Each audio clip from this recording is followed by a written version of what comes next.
Hello everyone, my name is Azatru, how are you? And welcome to another Star Wars Battlefront 2 video. In this video I'll be talking about the game's recent success and community efforts to keep this game going for many years to come, as well as taking a look back at the past 6 years of the game because the game released 6 years ago today. Can you believe it? I certainly can't believe it, and there are just so many things I want to discuss regarding Battlefront 2 and make another Battlefront 2 video for the first time in a very, very long time.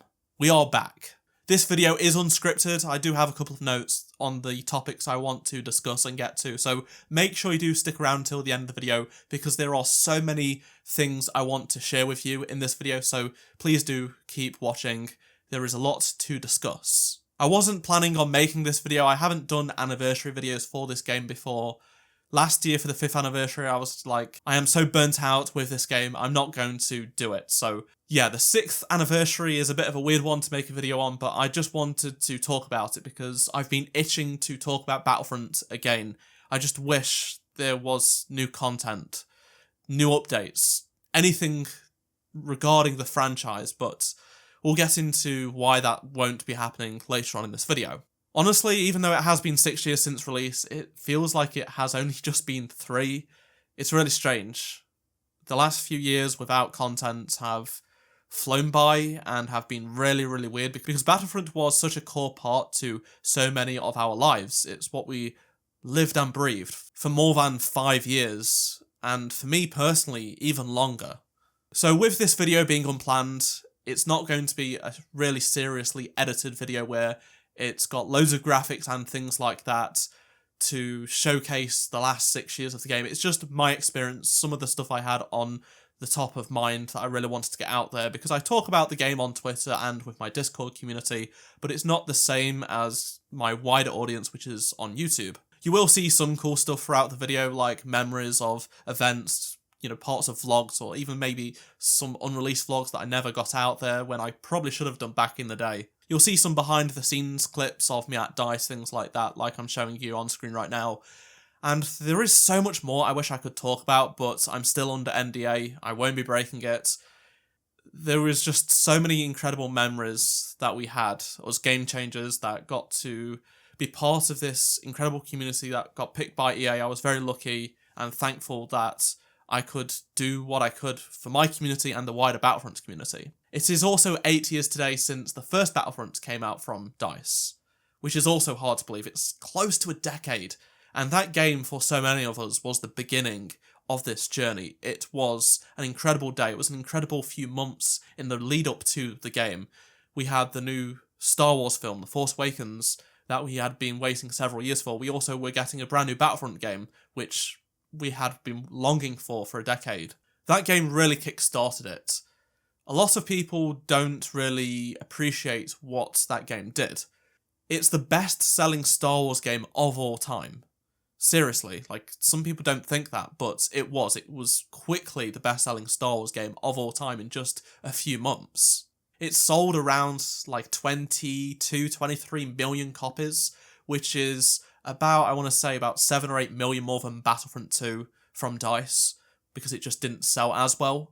A lot of Star Wars gaming fans seem to think KOTOR or The Force Unleashed are the best-selling Star Wars games, or even the original Battlefront 2, which isn't the case. But in reality, it's Battlefront 2015 with over 20 million copies sold, Battlefront 2 close to 20 million, Jedi Fallen Order is around that now, potentially even has overtaken Battlefront 2. We haven't had figures on that, but it's definitely close. LEGO Star Wars The Complete Saga, we know, has almost 60 million copies, so that's probably still 3rd or 4th. It's hard to say where it exactly is. We don't quite have full details. We only have sort of North American numbers, but of course, America is not the centre of the world. America is not all of the world. There are tens of millions of people that have purchased Star Wars games outside of America. For example, LEGO Star Wars The Skywalker Saga has sold probably close to 7 or 8 million copies now in just over a year, and a lot of that is stemming from Europe. In the UK, it's one of the best-selling games this year, despite releasing last April. It was the 3rd or 4th best-selling game last year. I know this is a tangent, but the Skywalker Saga, even though people seem to think the game didn't sell very well, it's still one of the best-selling games in the last few months. Like in July and August, it was one of the best-selling games in the UK and Europe. It is doing fantastic still. With Battlefront 2015 being 8 years old now, it's crazy to me that that game introduced me to so many friends that I'm still great friends with, that I still talk to on the daily with, about nothing to do with Battlefront, right? But we are such good friends. We have met up multiple times. We've played a lot of Battlefront together, but we've all moved on from Battlefront, but we still are close friends. And I've also made friends with other creators as well that have created Battlefront content. I mean, those guys that I'm, some of my best friends, they were Battlefront creators. They aren't anymore. They left around the time of like 2018, 2019, before Battlefront really ended. There are also a lot of people back in the day from 2014, 2015 that I were friends with, other creators that stopped making videos in like 2015 when Battlefront 2015 came out, and they were friends, and I've not had contact with them for so long, but that game introduced me to so many people, and it was a fantastic time in life, and it just led us up to success with Battlefront 2. I also became really friendly with a bunch of the developers at DICE. I had the opportunity to go and test the game early on before Battlefront 2 had even been announced, and they talked about how they watched my videos and things like that, which I just could not believe. Like, 18, 19-year-old me couldn't believe I was making videos on the game I love the most, and the developers were watching them and stuff like that, and I got to meet them so many times. They were so nice. The conversations we had were fantastic. 2017, 2018, 2019 were so good years, even if the start of 2018 was rocky. So now, looking back is out of the way, let's talk about the present day, how well the game is doing. Last month, Battlefront 2 was the 16th most downloaded PS4 game, according to PlayStation. PlayStation every single month release these monthly charts, and these are accurate. It's the most downloaded PS4 game. Now, this includes downloads to the PS5 because it's not a PS5 native game, so anyone that downloaded the PS4 version of Battlefront 2 on any console were included with this. And whilst 16th is not very high, they only show the top 20, it's quite surprising because there have been a lot of brand new game releases that have been fantastic in the last couple of months. This is the highest Battlefront 2 has been since 19th in August and June. Now, August I can understand. Well, Ahsoka was coming out at the end of the month, so people were downloading it in excitement for that and playing it in September, but then why the spike in October? I don't really understand that. Another difference is that this 16th place includes both charts for US and Canada plus Europe, whereas in previous months, the 19th place in June and August, it was US only. Ever since 2015 with The Force Awakens, whenever there has been a new Star Wars project, it could be animation, it could be a live-action show, or a film, they have watched it and then thought, I want to go and play Star Wars, and I'm going to go play Battlefront. That's how I get my fix, that's how I live out my fantasy. That is what Battlefront was about, living your Star Wars fantasy in the game. That's why The Force Awakens, Rogue One, The Last Jedi, Solo, and The Rise of Skywalker all boosted the popularity of Battlefront.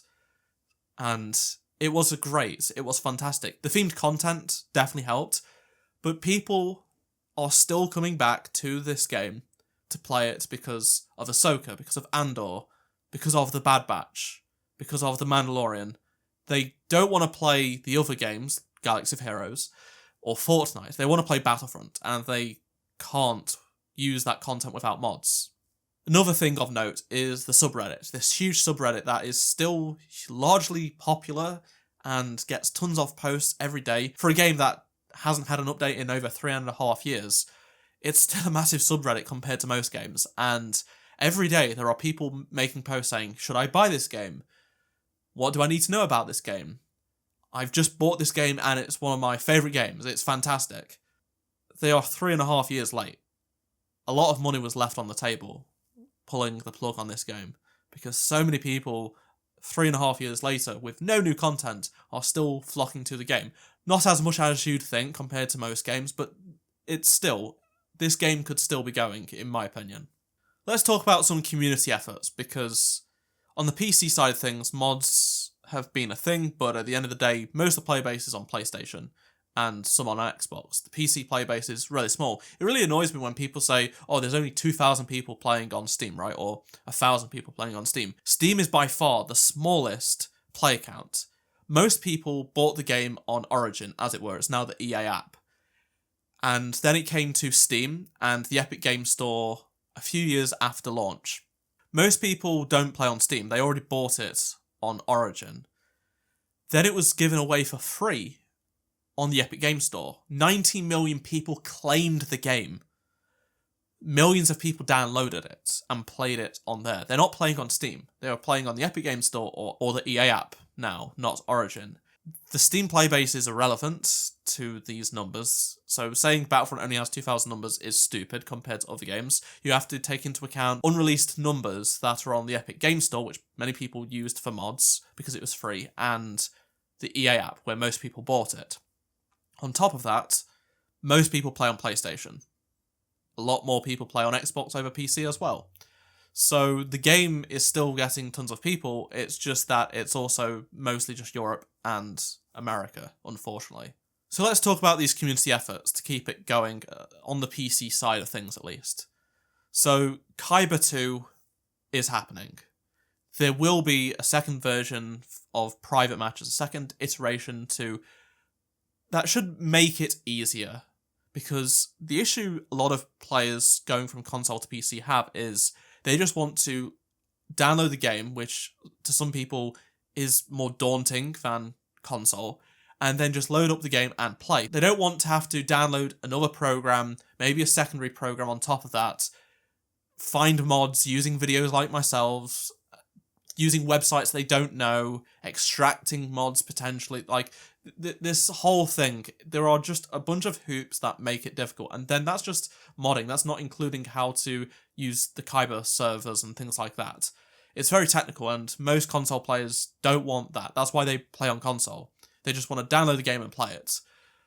Kaiba 2 hopefully will make things easier for those kinds of people, and I'm very interested to see what improvements they're going to be making. Hopefully that can come when it's ready.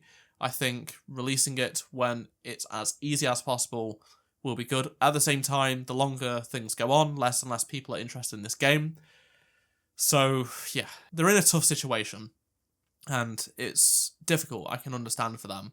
If Kaiba 2 is really easy, I would love to make a comeback to Battlefront and just try and push it so more and more people know how easy it is to do Kaiba matches, private custom servers with mods and stuff. They can do so many cool things, and I'm looking forward to seeing what Kaiba has to offer in its next iteration. I just hope that those of us with an audience can really push this to spread the word, because so many people have dropped off this game now. There have also been some really good mods that have been textured and modelled in the past few months. Maybe top 5 mods of the week will come back. No one's ever really gone, right? It's really good. Honestly, I just don't have the desire to do it, but I know so many people have been asking, and it's difficult because there have been some incredible mods, but like they're so far apart. It's like if I do a month, they're already out of date, no one cares. But I may just only have enough mods for a month, but then I also maybe have too many mods for a month. So I have to... It's difficult. This is the problem I faced many, many months ago when I decided to just say, look, it's not officially over, but I'm not going to do them anytime soon. This is a mod, but it's not your stereotypical mod. Cine Tools is back. Cinematic Tools, the tool that we know and love from the first Battlefront and the early days of Battlefront 2, is back. Some of you may not know what this is, but it's this free cam tool that allows you to create cinematic films and take incredible screenshots. It has features such as custom lighting and the ability to import and export animations, so you can give your characters poses and whatnot that you can't do in the game. There is also camera tracking to make those fantastic movies that people used to make back in the day. There is a visual effects editor. In the first day I got access to the animation import and export back in 2016 with Cinematic Tools. This is what I could do, right? This was just the bare minimum, and some of my friends did some incredible work. but unfortunately cinematic tools broke with an update, and it never got updated because the actual creator of these tools ended up getting to work at DICE on like whatever systems they have, like spectator mode and things like that for DICE games. Specifically Battlefield games, because Battlefront 2 never actually got anything good like that. These tools are going to enable creativity for years to come with this community, this fantastic community that, despite no updates in 3.5 years, are still going on the Discord servers, on Reddit, and weirdly, no one seems to take notice. So this is a good transition into what I want to talk about, the next multiplayer live service Star Wars game. Right now, yes, you can play Battlefront, but there's no new content. Yes, there is Squadrons, but there is also no new content. It wasn't designed to have content, by the way. It was supposed to be an old school game. It didn't want to be a live service game. Back then, people were complaining it would have been a live service game. So right now, in terms of Star Wars games getting content, you have Galaxy of Heroes, which is a pay-to-win mobile game, which does have tons of content, more content than any other game, right? But it's pay-to-win, it's also a very simplistic mobile game. It's not the same as Battlefront. You also have Star Wars The Old Republic, which is still ongoing well over a decade after its launch. Fantastic. It's great that people that love MMOs and The Old Republic can still play that and get content. But it's also an MMO that's also on PC, that also requires a subscription. That also isn't modern day, really. It's not the same, right, as playing Battlefront.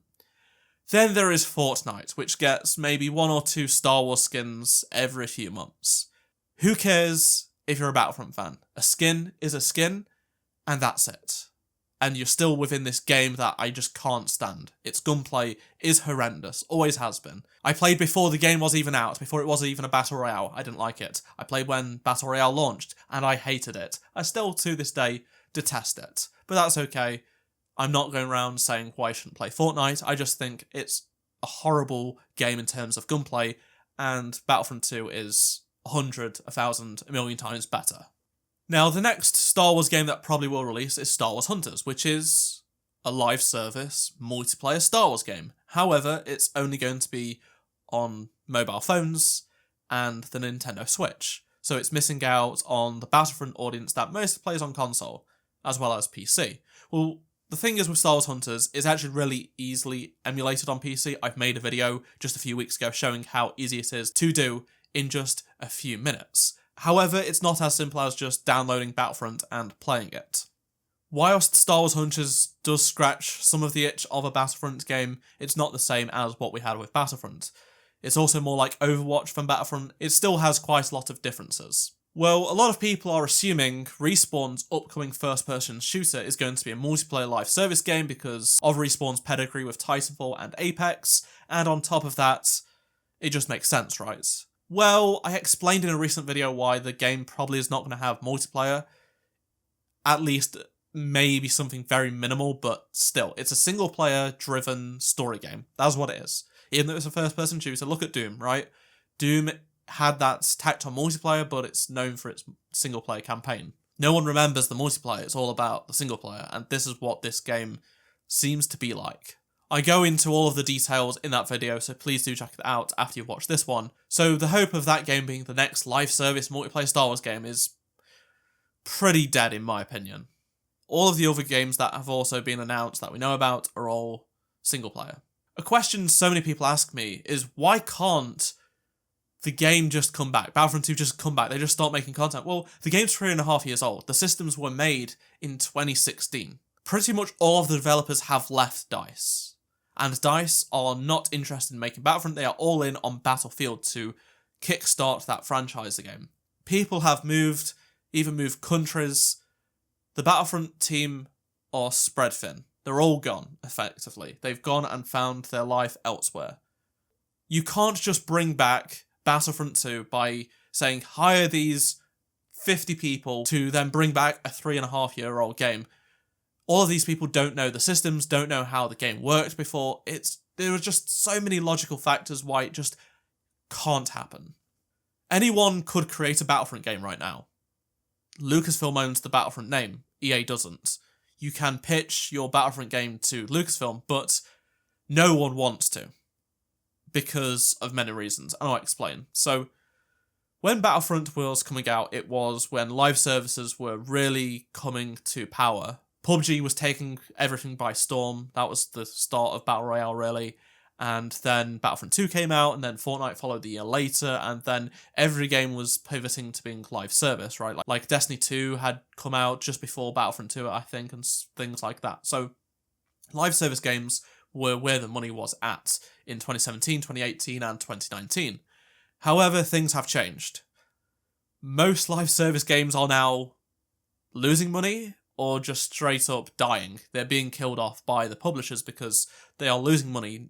There are too many games for people to concentrate on. You typically only have time, if you have a job, to focus on one live service, maybe 2 live service games, and you're still going to have FOMO. You're still going to be missing out on things, right?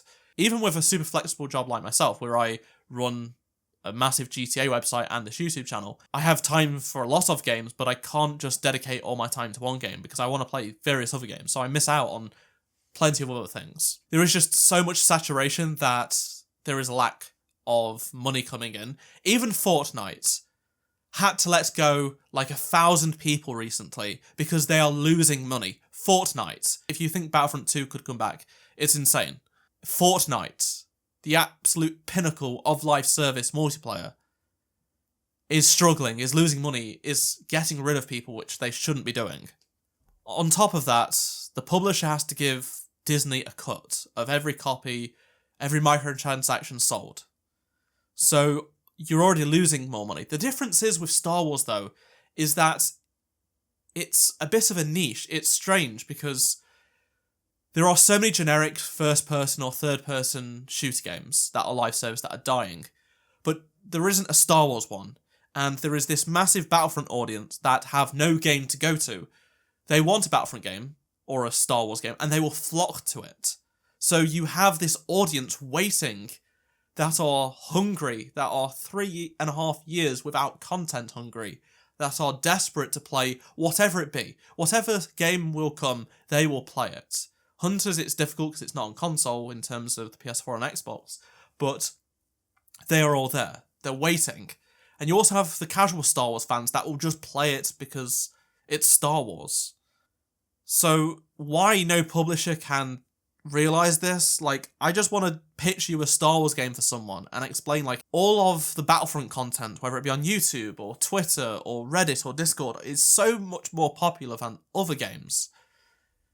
You guys need to really just look at it and commit to just doing a minimal job and then expanding the game over time.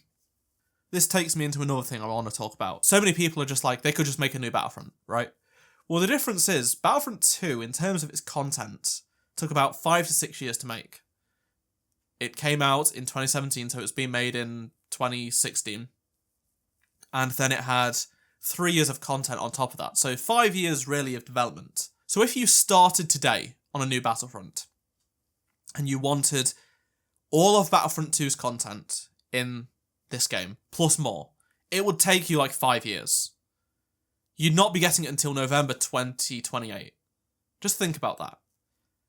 They just put so much content into that game that it can't be replicated anymore, especially if it has to be free to play to combat things like Fortnite and Call of Duty and whatnot to steer people away, because people, like Battlefield was a $60 game. People didn't buy it, yeah, for other reasons, but also because it didn't have a free-to-play component.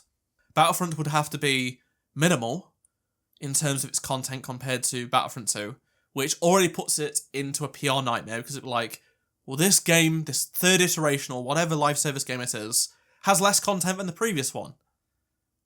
Which is ridiculous. Like, we know why, but do you really want to wait 5 to 6 years for a new Battlefront game? I don't, but that's the only way to get that sort of amount of content and more. You can't just have the same content redone with nothing on. You've got to basically double it. So what if it takes 10 years to make the next Battlefront game, right? That's how ridiculous it is, how much content DICE managed to pull off in those years. That's why whatever is next is an impossible task in terms of replicating the success of Battlefront.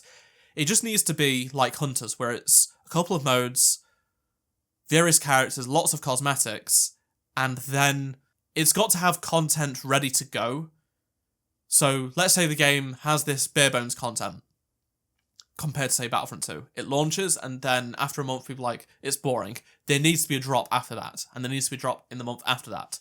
Concurrent content. So they need to release it early, sooner rather than later, because, you know, people are desperate, and then build upon it. So they need to stockpile some content, I would say.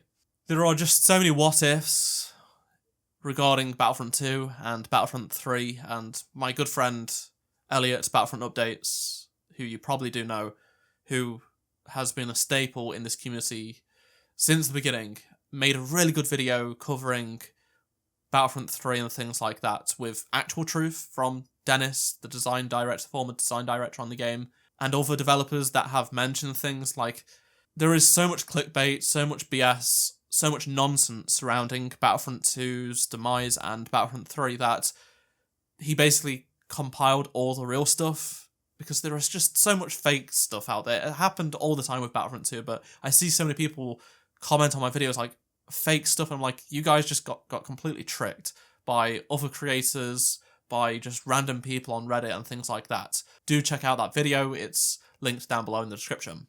I know I've gone on for so long now, I've just rambled, but I really just wanted to get everything off my chest that I could think of right now. Been thinking about Battlefront a lot recently, but at the same time, I can't make videos, like there's no new content, no one cares. I just want a live service Star Wars game. It gives us just a hint of what we have with Battlefront. I want to reignite my passion. A lot of people have said, make videos on other games, make a new channel. I'm like, no, my passion was Battlefront. I started making Battlefront videos in 2012, before a new Battlefront game was even announced, before DICE and EA got the license. I was making Battlefront 2005 videos. Then when it was announced Battlefront was coming back, I was like, I'm going all in. And I covered that game in 2013, 2014, and throughout 2015, 2016, 2017, 2018, 2019, 2020. And somehow I'm still here a decade later. This is my passion. This is what I care the most about. Star Wars Battlefront. Nothing else. Making the kind of videos I did for Battlefront, for any other game, I'd be lying to myself. If it's not Star Wars, I'm not interested. Starfield, I've really enjoyed making videos on because I love that game, but that's because it's a game I like. Every other popular game, I just don't have the passion for to make videos. You know, I play so many games. Like I said, I run a GTA website, one of the biggest ever. I'm not going to do GTA on this channel. That's not where my passion is. My passion is covering it in other forms. I play Halo every day. Halo's my favourite video game, pretty much. I'm not wanting to make videos on it. Anyway, I'm going to end there. I've just been rambling for so much. I really appreciate you tuning in to this very end of this long-winded video. If you enjoyed this video, please do drop a like, subscribe for more Star Wars gaming content, comment below your thoughts on anything I've talked about in this video, and I shall see you in my next video. Goodbye.